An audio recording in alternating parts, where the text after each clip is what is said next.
Welcome to the Deep Dive, your shortcut to getting genuinely well-informed.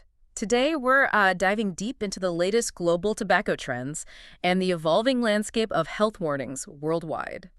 We've pulled together some really interesting sources for you. Articles from the Herald Sun, the Times of India, the Times, and also Vox. Our mission.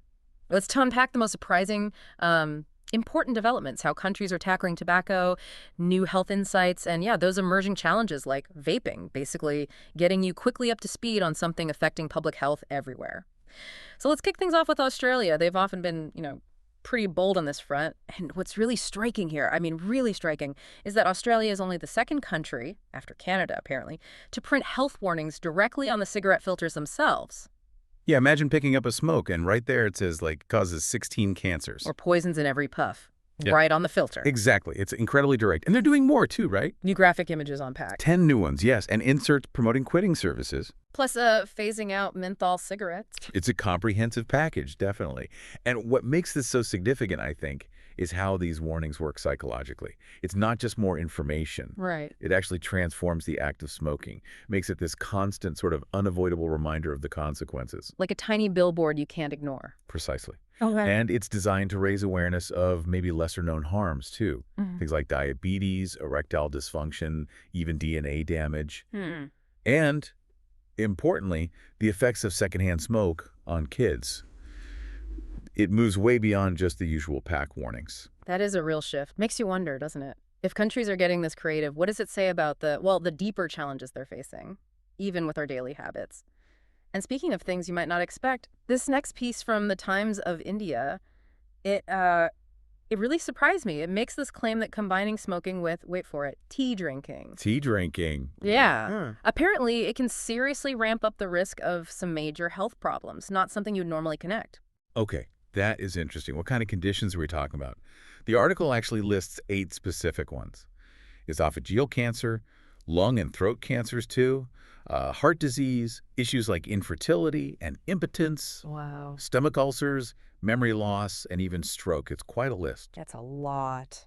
And looking at the bigger picture here, it shows how, seemingly harmless cultural habits like drinking tea every day can actually interact with smoking in really dangerous ways. Yeah. Like the risks aren't always isolated, are they? They can sort of compound unexpectedly. And the article is pretty clear. Stop this combination. It definitely makes you pause, makes you think about how everyday routines might interact with risks we don't even consider. Public health insights can pop up in unexpected places. Okay, let's shift gears a bit. Let's talk about the ongoing issue of youth access to tobacco. We've got some data here from Rajasthan in India, and it really paints a picture. The figures are, well, pretty sobering. In just the 2024-25 period, over 4,000 minors? 4,000. Yeah, minors were found buying tobacco products, and on top of that, over 40,000 fines, challenges were issued for public smoking. That data really highlights the difficulty, doesn't it? Right. The challenge of actually enforcing anti-tobacco rules and stopping kids from getting access. Even when the rules exist. Exactly. Even with rules on the books. It suggests that, despite policy efforts, there's this significant gap in compliance on the ground, preventing that next generation from starting. It's tough. So, looking at those numbers, what do you think is behind this persistent challenge? Not just in India, but globally. Is it just about enforcement, like not enough resources, or is it something deeper? Well, it's definitely complex. Resources are part of it, sure, but also points to, the appeal tobacco still holds for young people, maybe the effectiveness of illegal sales channels, Right. and just the sheer difficulty of changing ingrained social norms around smoking. It's a global struggle, really. Legal rules versus how people actually behave. That really shows the complexity, doesn't it? Policy versus reality, a challenge everywhere. Okay, let's hop over to the UK now. Looking at their current smoking numbers, but also some really ambitious plans they have. There was a University College London study. Some pretty striking stats came out of that. Britons smoke around 28.6 billion cigarettes a year. Billion? Wow. Yeah, which breaks down to about 78 million a day. 78 million, that's staggering. And it's not spread evenly either. There are clear socioeconomic links. People in more disadvantaged areas smoke more, about 11 a day on average, compared to 9.4 in wealthier areas. That disparity is a common finding, unfortunately. And then there's the environmental side. Up to 140,000 metric tons of toxic, non-biodegradable cigarette butt waste every year. Ugh. Yeah, the environmental impact often gets overlooked, but it's massive. So what's the UK doing about all this? Well, this is where it gets really interesting from a policy perspective. Public health groups are pushing hard for something called the Tobacco and Vape Bill. And its main goal is, well, it's incredibly ambitious. Yeah. They want to prohibit anyone born on or after January 1st, 2009 from ever legally buying tobacco. Ever. Ever.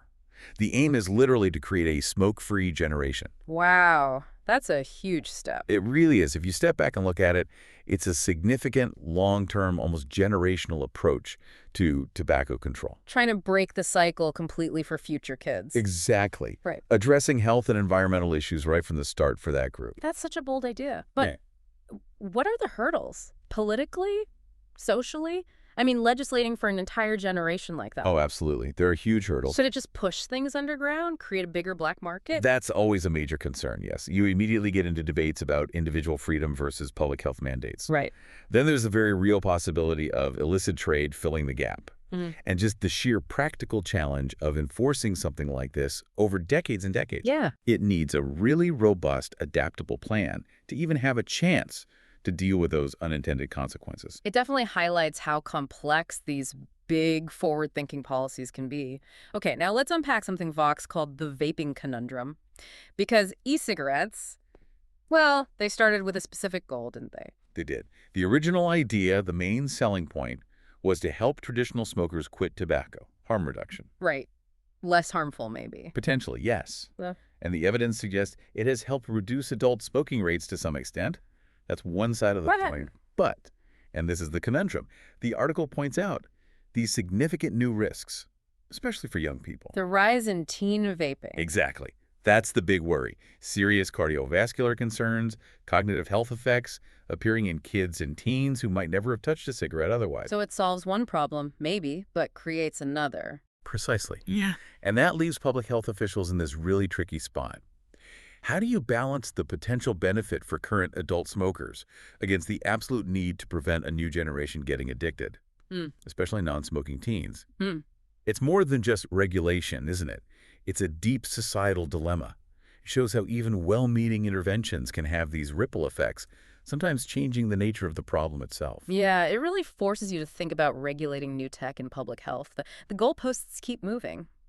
So what a journey today. We've really covered a lot of ground. From those groundbreaking warning labels in Australia, the surprise risks of smoking in tea, the ongoing fight against youth access, that ambitious UK bill. The smoke-free generation idea. Yeah. And finally, this whole complex vaping situation. It really brings us to a fundamental question, doesn't it? Moving forward, how do societies find that balance between, individual choice and freedom and the collective need to protect public health? Especially when new habits, new substances pop up that kind of challenge how we even understand risk and addiction.